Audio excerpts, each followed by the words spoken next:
Beaucoup d'entrepreneurs ne réalisent pas que le stress, l'anxiété qu'ils éprouvent sont provoqués par des problèmes d'argent.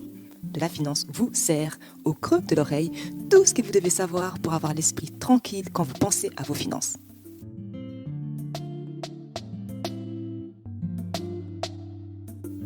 Hello tout le monde, bienvenue sur le podcast de la finance mais pas que. Nous aidons celles et ceux qui ont l'esprit d'entreprendre à se libérer du stress provoqué par l'argent et à bâtir de la richesse. Je suis Solange Baboy, consultante financière spécialisée en gestion d'argent.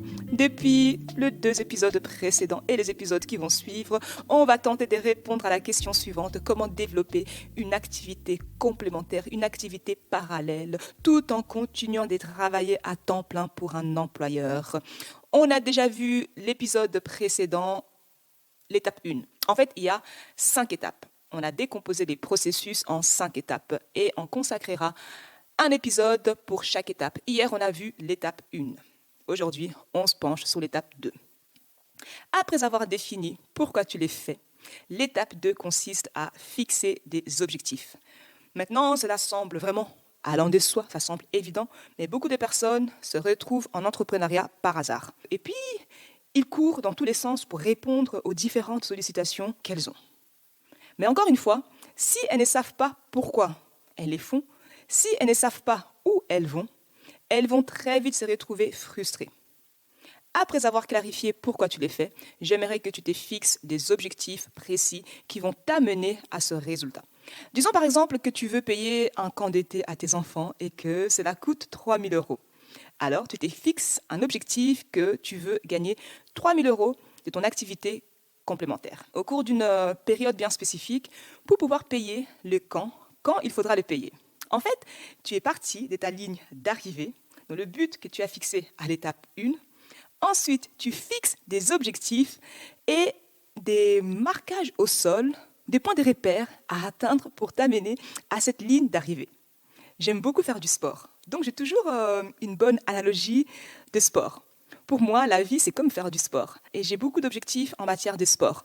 J'essaie toujours de me surpasser, de faire mieux que le jour précédent, de battre mes records personnels.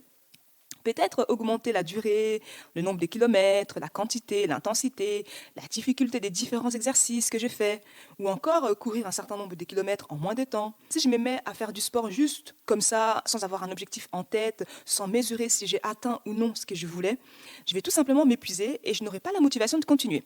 C'est exactement la même chose quand tu travailles vraiment dur sur une activité parallèle et que tu n'as pas d'objectif. C'est comme courir sans montre. Tu n'as aucune idée sur comment ça se passe et si tu atteins les résultats que tu t'es mis en tête d'atteindre. Donc, étape 1 est définie pourquoi tu le fais. Quel est l'objectif ou les résultats que tu veux de cette activité en parallèle?